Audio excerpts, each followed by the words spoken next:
To understand the modern American military, look past the aircraft carriers and stealth bombers, and look at what makes them move: liquid energy.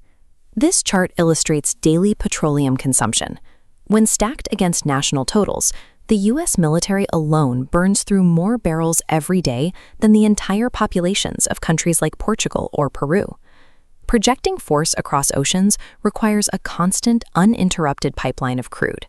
Every deployment, every training exercise, and every patrol demands massive logistical support.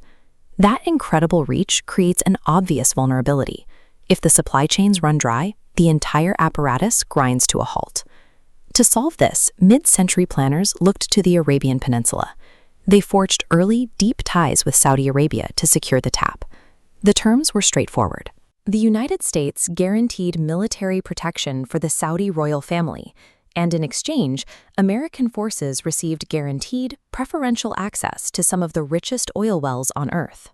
That agreement locked a new priority into American foreign policy. Keeping the military operational meant securing the resources it needed to run, making the defense of distant oil fields a matter of national survival.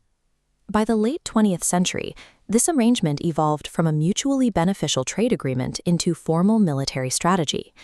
Policymakers in Washington began drafting doctrines that made the protection of global oil flows entirely synonymous with defending the United States itself.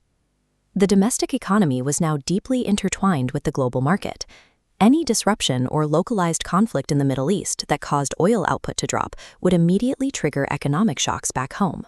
To mitigate these shocks, planners identified a new class of adversary: rogue states that held massive reserves but refused to integrate into the Western market.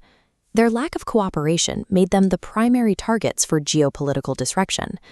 By the turn of the century, the constant deployment of troops to the Persian Gulf was a structural necessity for maintaining global dominance. The 2003 invasion of Iraq was the culmination of decades of this specific resource strategy. Politicians sold the war to the public with promises of discovering weapons of mass destruction and bringing democracy to the region. This map shows the region's underlying reality. While public debate focused on weapons, Iraq sat on the planet's second-largest unexploited oil reserves. Under Saddam Hussein, this geographic threat expanded over carefully managed Saudi oil infrastructure and Persian Gulf shipping lanes. Launching the invasion required staging endless supply convoys across the desert, burning millions of gallons of fuel just to get the army into position. When American forces finally reached Baghdad, the Ministry of Oil was designated an immediate tactical priority, receiving armed protection even as hospitals and cultural sites were left to be looted. Behind closed doors, executives from the energy sector were actively consulting with the Pentagon, helping draft the blueprints for what would happen to those reserves once the government fell. When the regime's central statue came down, the balance of power in the Middle East shifted violently toward American interests. Despite the public rhetoric, the practical outcome of the invasion brought one of the most volatile and valuable nodes of the global energy market securely beneath the umbrella of American military power. In the years that followed, the prolonged occupation made one thing perfectly clear. Crude oil dictates the maps of where troops deploy. The military was forced to manage the daily friction of occupation, attempting to force resource stability onto a population deeply hostile to their presence. Long after the main combat operations officially ended, the network of American bases remained heavily clustered around strategic ports and pipelines.